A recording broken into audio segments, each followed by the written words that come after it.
안녕하세요. 저는 올해 40대 초반인 여자입니다.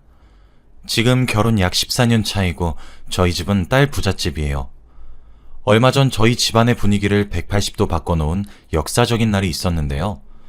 오늘은 그 일을 여러분들에게 알려드리고 싶어 이렇게 글을 씁니다. 저와 남편은 20대 중반에 만났어요. 서로 너무 좋았고 이 사람이 아니면 결혼을 평생 못할 것 같아서 바로 결혼을 했습니다.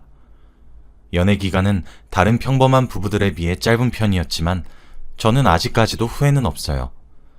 그리고 결혼 전에는 시어머니도 너무 잘해주셨거든요. 시아버지는 남편이 어렸을 때 돌아가셨다고 했고 집안에는 아주버님과 남편 그리고 시어머니 이렇게 셋이라고 했습니다. 저희는 20대 중반에 결혼했기 때문에 돈이 그렇게 많지도 않았고 아주버님은 이미 결혼을 하시고 분가를 한 뒤라서 남편까지 집에서 나가버리면 혼자 계실 시어머니가 걱정돼 당분간은 저와 남편이 같이 살기로 했어요. 솔직히 처음에는 시댁살이가 너무 힘들까봐 걱정했는데 시어머니가 너무 좋고 배려도 잘해주셔서 결정이 더 쉬웠던 것 같습니다. 형님도 정말 좋으신 분인 것 같았고 아주버님도 무뚝뚝하시지만 그래도 다정한 면이 있는 분이셨습니다. 그리고 결혼을 한 뒤 시어머니 집에 들어가서 저희 셋이서 살게 되었습니다. 처음에는 정말 잘해주셨어요. 제가 새벽에 일찍 일어나서 아침밥을 차리려고 준비를 하고 있으면 시어머니가 나오셔서는 이런 거 안 해도 된다고, 어차피 아침 먹는 사람 없다고 방에 들어가서 좀 더 자라고 했습니다. 그리고 제 손에 물 한 방울도 묻히지 않게 해주었죠. 이런 건 다 남편 시키라며 자기 아들 놔두고 뭐하냐고 하셨습니다. 정말 이 시대에 못 보는 시어머니 상이었죠. 한동안은 결혼 생활이 꿈만 같고 전생에 나라를 구했나 싶었습니다. 그런데 이런 대우는 일주일밖에 가지 않았어요. 며칠 뒤 주말에 아주버님 부부가 놀러 오셔서 5명이서 저녁 식사 자리를 가졌습니다. 그런데 형님이 밥을 한 숟갈 뜨려고 하자마자 며느라, 내가 준 한약은 먹고 밥은 먹는 게냐? 라고 물으시더군요. 형님은 네 하고 밥을 먹었죠. 저는 무슨 한약인지 궁금해서 시어머니에게 어머니, 무슨 한약이에요? 형님 몸 안 좋으세요? 라고 물었더니 갑자기 시어머니가 어이구 우리 둘째 며느리도 그 한약 먹을래? 라고 하는 겁니다. 저는 뭔지 알지도 못한 채로 그저 몸에 좋을 것 같아서 그렇다고 했죠. 시어머니가 며느리들한테 한약까지 지어주시는 참된 시어머니라고 생각했습니다. 그리고 식사 자리가 끝나고 형님이랑 같이 설거지를 하는데 형님이 저한테 조용히 그러시더라고요. 동서, 왜 그랬어? 너 그 한약 먹으면 행복 끝이야. 저는 그게 무슨 뜻인가 싶었고 궁금해서 형님에게 물어보고 싶었지만 그때 시어머니가 오셔서 말을 못 꺼냈습니다. 아무튼 왠지 모르게 불길한 기운이 엄습했지만 그래도 한약이니 먹어보고 싶긴 했어요. 그렇게 며칠 뒤 시어머니가 한약을 지어오셨고 저한테 전해주시더라고요. 어머니 감사합니다. 잘 먹을게요. 라고 하며 한약을 받으려고 하는데 시어머니가 도로 가져가시더라고요. 저는 당황스러운 표정으로 시어머니를 보고 있었는데 갑자기 시어머니가 저에게 에이 세상에 공짜가 어딨어. 40만 원! 이라고 하시더라고요. 시어머니는 저에게 한약값을 내놓으라고 하셨습니다. 저는 당연히 저에게 선물로 주시는 줄 알았어요. 어머니, 이거 저 선물로 주시는 거 아니었어요? 에이, 무슨 소리야. 내가 돈이 어딨다고. 오늘 중으로 돈 보내주면 이 한약 줄게. 어머니, 근데 저 이거 무슨 한약인지도 모르는데 어디에 좋은 거예요? 아, 이거 우리 집안에 복덩이 낳아주는 약. 알고 보니 그 한약은 아들을 낳아주는 한약이래요. 저는 아이를 낳을 생각이 없었고 남편과 결혼 전에 이미 말이 다 끝난 상태예요. 그런데 혹시나 그 약을 먹고 아이가 생기면 어떡하지 싶어서 솔직히 깨름직했습니다. 하지만 시어머니가 이미 지어오신 약을 제가 안 받겠다고 할 수 없으니 그냥 용돈 삼아 40만 원 드리고 한약을 받아왔죠. 처음에는 받기만 하고 먹지 않으려고 했는데 시어머니가 왜 한약 안 먹냐라고 눈치를 주길래 몇 개 먹기 시작했습니다. 그런데 정말 이런 일이 일어날 수 있나요? 그 한약을 먹은 지 얼마 지나지 않아 저는 임신을 하게 되었습니다. 아직 20대 후반이고 아이를 낳고 싶다는 생각은 없었는데 말이죠. 솔직히 아이를 지울까도 생각했어요. 남편도 찬성했고요. 그런데 이미 저의 임신 소식을 알고 동네방네 다 소문을 내고 다니시면서 집안에 경사가 났다고 자랑을 하시는 시어머니를 보니까 차마 지우진 못하겠더라고요. 그리고 형님은 몸이 좋지 않아서 아직 아이가 없는데 제가 아이를 낳으면 첫 손주인 겁니다. 그래도 딱 한 명만 낳고 말자 하는 생각으로 아이를 낳기로 결정했죠. 역시 임신을 하니 시어머니가 저를 대하는 태도가 달라졌습니다. 결혼 초 때처럼 움직이지도 말고 손 하나 까딱하지 말라고 하셨죠. 그런데 그럴수록 형님이 바쁘게 움직이셨습니다. 시어머니는 제가 할 일을 모두 형님한테 시키셨고 거기다 구박까지 하셨죠. 너는 둘째 며느리보다 나이도 많고 우리 집안의 첫째 며느리면서 아이를 낳지도 않고 뭐하니? 라고 하시며 막말을 했습니다. 그럴 때마다 저는 가시방석에 앉아있는 기분이었죠. 그렇게 10달이 끝나고 저는 아이를 낳았는데 딸이었습니다. 솔직히 현실을 부정했어요. 아이를 품고 있을 때 의사 선생님께서 딸인 것 같다고 했지만 확실하지 않다고 했고 낳아봐야 안다고 했거든요. 그래서 마음속으로는 제발 아들이여라 했는데 낳으니 딸이었습니다. 그래도 제 아이니 저와 남편은 좋아했어요. 하지만 시어머니는 싫어하셨습니다. 집안에 여자는 도움이 되지 않고 키우는데 돈이 많이 든다고 하면서요. 그러면서 산후조리를 하고 있는 저에게 둘째를 가지라고 했습니다. 첫째를 낳은 지 얼마 되지도 않았는데 말이죠. 저는 첫째도 버거운데 어떻게 둘째를 낳나요? 남편도 시어머니를 말리면서 그만하라고 했지만 절대 아랑곳하지 않으셨습니다. 산후조리를 하고 집에 가서도 시어머니의 눈치는 계속되었어요. 아들을 낳아라, 아들을 낳아야 집안이 산다 하면서 말이죠. 그런데 말로 끝나는 게 아니었습니다. 저한테 산후조리에 좋다는 한약을 지어오셨다고 먹으라고 하신 적이 있었어요. 당연히 어른이 권유해 주시는 거니 거부하지 않고 먹었죠. 그렇게 며칠을 먹었습니다.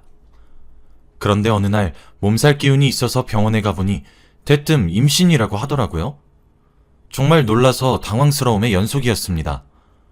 그런데 알고 보니 시어머니가 몰래 저한테 임신이 되는 한약을 먹이고 계셨더라고요. 저한테 거짓말을 한 거였습니다. 정말 화가 나더라고요. 처음에는 아들을 강요하실 때마다 웃으면서 넘기고 말을 돌리고 그랬지만 시간이 지날수록 더 심해져서 이제는 시어머니랑 붙어있기도 싫어졌습니다. 형님은 저에게 자기 때문에 미안하다며 되려 사과를 하시더라고요. 솔직히 형님 사정도 들어보니까 이미 임신을 하려고 몇 년째 시도 중인데 마음대로 안 된다고 합니다. 그런 상황에 제가 형님한테 어떻게 쓴소리를 할 수 있나요? 저는 둘째 아이는 정말 계획에 없었던 상황이라 많이 당황스럽긴 했지만 그래도 첫째의 동생을 만들어주고 싶기도 했어서 저는 낳기로 결심했습니다. 제가 임신을 하니 역시나 제일 좋아하는 건 시어머니셨어요. 첫째한테 가서 너 남동생 갖고 싶지? 라고 하시면서 정신교육을 시키기도 하셨죠. 저는 점점 배가 불러왔고 거의 만삭대의 명절을 보내게 되었습니다. 제가 임신을 하고 있으니 시어머니는 저에게 움직이지 말라고 했고 형님이 만들어 놓은 음식을 먹기만 하라고 했습니다. 저는 그럴 수 없다고 어떻게든 돕겠다고 했지만 시어머니는 말리셨죠. 그런데 화살이 형님한테로 갔습니다. 에휴, 장남한테 아들이 생겨야 계속 아들이 생긴다고 하는데 라고 하면서 말이죠. 네? 어머니, 그거 어디서 들으신 거예요? 그날 저는 충격적인 사실을 하나 알게 되었어요. 시어머니가 점집에 자주 들락날락거리신다는 거였습니다. 시어머니는 집안에 워낙 아들이 생기지 않아서 답답한 마음에 용하다고 소문난 점집에 갔대요. 그런데 거기서 하는 말이 첫째 내가 아들이 생겨야 아들이 줄을 지어서 들어온다고 했답니다. 결국에는 형님이 아들을 낳아야 한다는 소리죠. 원래도 시어머니가 구박이 심하셨는데 그날따라 형님한테 말씀을 너무 지나치게 하시더라고요. 솔직히 보면서도 시어머니가 너무 심하다는 생각을 많이 했어요. 형님이 뭘 잘못하면 다 꼬투리 잡아서 아들을 안 낳아서 그렇다고 합리화하셨죠. 아주버님은 자신의 와이프가 그런 일을 당하는 게 화가 나셔서 시어머니한테 그만하라고 소리도 쳤습니다. 그런데 시어머니는 그때만 조금 잠잠할 뿐이지 결국에는 다시 구박하셨어요. 아마 제가 이번에도 또 딸을 낳게 된다면 시어머니의 구박은 저에게로 향하겠죠.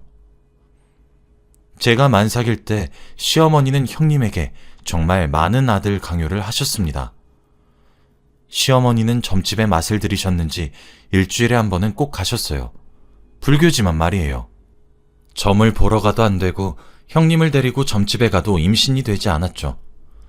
점집에서는 조금만 노력하면 된다는 식의 말만 했습니다. 하지만 결과가 나타나지 않으니 시어머니는 답답할 노릇이었죠. 그래서 화풀이를 형님한테 하셨습니다. 네가 정성을 들이지 않고 노력을 안 해서 애가 안 생기는 게다. 한약을 먹고 체질을 바꾸라고 내가 몇 번이나 말했니? 라고 하시면서 형님을 갈구셨고 어느 날은 점집에서 몇백만 원짜리 부적을 해오셔서는 형님 몰래 형님 지갑에 넣고 옷 속에 넣고 그랬습니다. 그리고 하다못해 돈 몇백만 원을 들여가면서 형님을 굿하게 했죠. 그런데 더 웃긴 건 저한테 한약 비용을 내라고 하셨던 것처럼 굿 비용과 부적 비용 모든 것을 형님 보고 다 내라고 하셨습니다. 형님은 원하지도 않는데 말이죠. 저는 형님과 시어머니 사이에서 정말 힘들었어요. 그런데 시어머니는 형님이 노력을 안 하셨다고 했는데 형님의 사정을 들어보니까 또 그게 아니더라고요. 이미 과거에 인공수정도 해보고 시험관도 해보고 다 해봤대요. 그런데 결국에는 첫째는 유산이 되었다고 합니다. 정말 안타까웠죠. 형님도 정말 답답하셨을 거예요. 솔직히 시어머니가 저렇게 강요를 하면서 스트레스만 주시지 않았어도 임신은 됐을 것 같았어요. 점점 형님은 말라갔고 피폐해져 갔습니다. 그런데 어느 날 저희 집에서 5명이서 식사를 하는데 사단이 일어나고 말았습니다.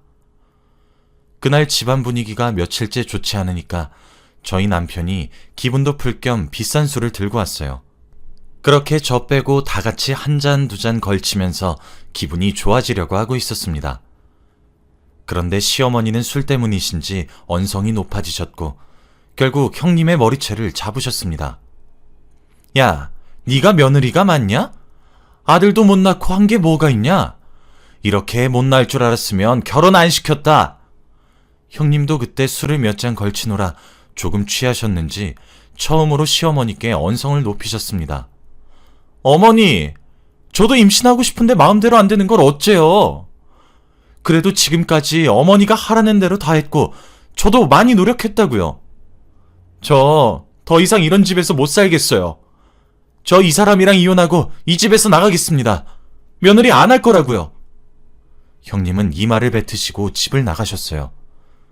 저희는 처음 보는 형님의 큰 소리에 놀라서 벙쪄 있었고 아무도 붙잡지 못했죠.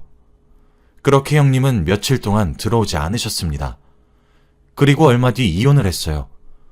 차마 아주버님한테 무슨 일이 있었는지 여쭙지 못했습니다. 아주버님은 그 뒤로 술만 먹으셨거든요. 그리고 시어머니한테 화를 잔뜩 냈어요. 어머니, 도대체 아들 그게 뭐라고 그렇게까지 해야 했습니까? 저 이혼남 만들 만큼 아들 낳는 게 중요했어요? 아들, 이왕 이렇게 이혼한 거 좋게 생각하렴. 이참에 아들 잘 낳는 며느리들이고 재혼하거라. 이 어미가 소개해줄까? 시어머니가 하시는 말은 정말 충격적이었습니다. 형님한테 미안한 마음이 하나도 없으신 것 같았죠.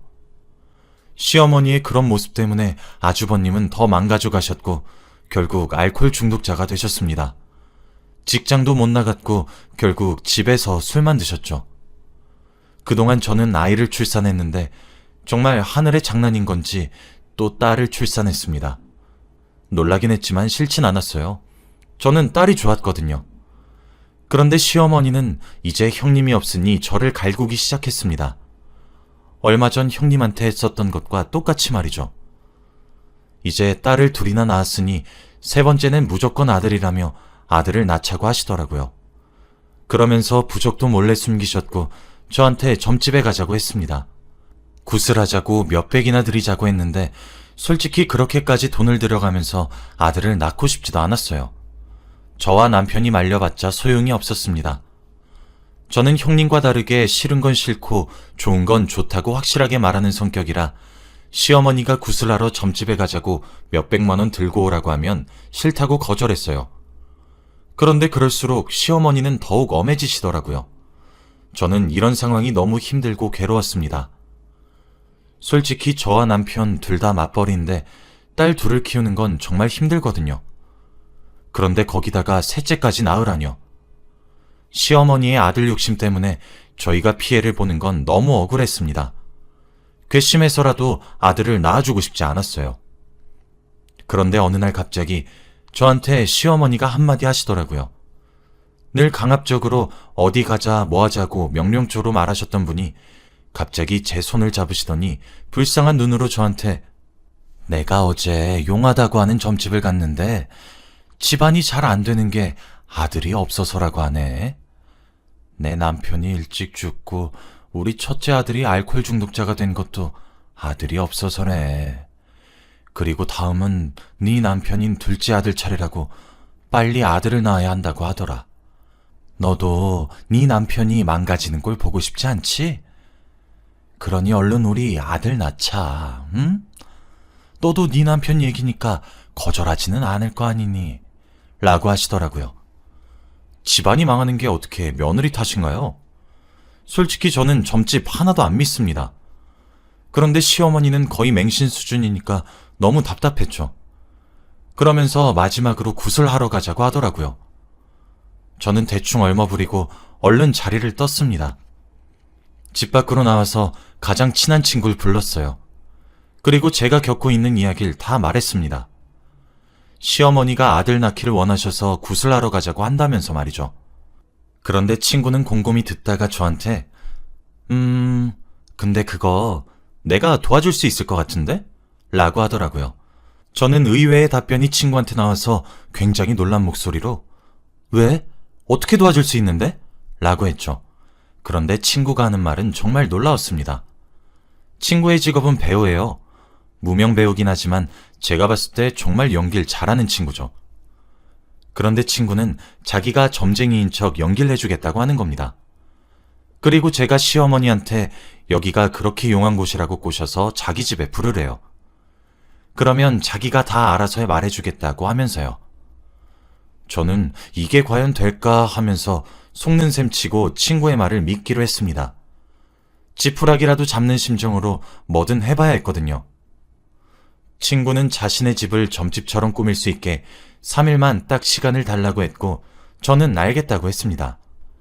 저는 그동안 시어머니한테 처음으로 용한 점집을 제가 손수 알아왔다고 말을 했어요. 시어머니는 처음으로 제가 적극적인 모습을 보이니까 되게 좋아하시더군요. 그렇게 저와 시어머니는 정확히 3일 뒤에 친구의 집으로 갔습니다. 원래 그 친구 집은 자주 가는데 무명 배우라서 단칸방에서 지내고 있었거든요. 그런데 오히려 그런 곳에 가니까 더 점집의 느낌이 나는 겁니다. 그리고 친구와 초면인 척을 하면서 그 친구 집에 들어갔어요. 시어머니도 여긴 정말 용한 집인 느낌이 난다고 하면서 믿더군요. 그런데 친구는 3일 동안 자신의 집을 정말 점집처럼 만들어 놓은 겁니다. 그리고 낯선 모습의 친구를 보니까 소름이 돋기도 했고 조금 웃음이 나기도 했어요. 친구는 자신의 연기력을 이용해서 시어머니에게 말을 했습니다. 시어머니가 자리에 앉자마자 아들 손주가 나오는지 궁금해서 왔지? 라고 날카롭게 말했죠. 시어머니는 많은 점집을 가봤지만 이렇게 오자마자 꿰뚫어 보는 곳은 처음이라고 하더군요. 그러면서 저한테 대단한 집을 알아왔다고 칭찬해 주셨습니다. 시어머니는 제 친구한테 거의 울상으로 네, 맞아요. 저희 집안에 아들이 안 생겨서 문제예요. 라고 하였죠. 친구는 정말 점집에서 일하는 사람처럼 행동을 했고 보는 내내 감탄스러웠습니다. 그러면서 저와 시어머니에게 말을 했어요. 에휴, 아이고, 잘못 짚으셨네. 아들이 안 생기는 건 며느리 문제가 아니라 네 아들들이 문제요. 며느리 사주에 아들이 있는데 아들 사주에는 딸을 7명 낳아야 겨우 아들 하나를 보는 사주요. 또 보니까 이미 며느리 하나가 힘들어서 도망쳤구먼. 에휴, 그러니까 이제 엄한 며느리들 그만 괴롭히고 네 아들들이나 챙겨 계집애야. 저는 친구의 용기력에 한 번 더 감탄했습니다. 시어머니는 그 말을 듣고 벙쪄서 아무 말도 못 하시더라고요. 그리고 시어머니는 집에 가는 내내 아무 말도 없었습니다. 집으로 돌아오셔서는 옷도 안 갈아입으시고 바로 침대에 하루 종일 누워 계시더라고요. 며칠 동안 밥도 잘 안 드시고 하루 종일 누워 계시는 걸 보니까 솔직히 너무 심했나 싶었습니다. 그렇게 한 3일이 지나고 나오셔서는 다시 일상으로 돌아오시더라고요. 그런데 하나 바뀐 게 있었습니다. 아들 이야기는 쏙 들어갔어요. 정말 신기했습니다. 그 뒤로 시어머니는 아들을 낳으라고 강요를 전혀 하지도 않으셨고 점집도 가시지 않았어요. 저는 점집 연기를 펼쳐준 친구한테 너무 고맙다고 밥 한 끼 사주겠다고 했고 친구도 덩달아 좋아했죠. 친구의 맹연기 덕분에 저는 시어머니의 괴롭힘에서 벗어날 수 있었습니다. 지금 생각해도 정말 역사적인 순간이었던 것 같아요. 시어머니는 제 두 딸에게도 너무 잘해주시고 저한테도 잘해주세요. 아주버님도 알코올 중독 증세가 많이 나아지셨죠. 저희 집은 분가를 했고 아주버님이 시어머니와 단둘이서 살고 계세요. 그래도 두 분 다 혼자 계신 분들이라 같이 지내면 나을 것 같아서요. 저희는 아이가 점점 크고 있어서 따로 사는 게 좋을 것 같아서 그랬습니다. 이제야 마음이 홀가분하고 편하네요. 저희 딸들도 이제 사리분별은 할 줄 아는 나이가 되어서 저와 남편의 속을 썩이지는 않는답니다. 제 이야기는 여기까지예요. 들어주셔서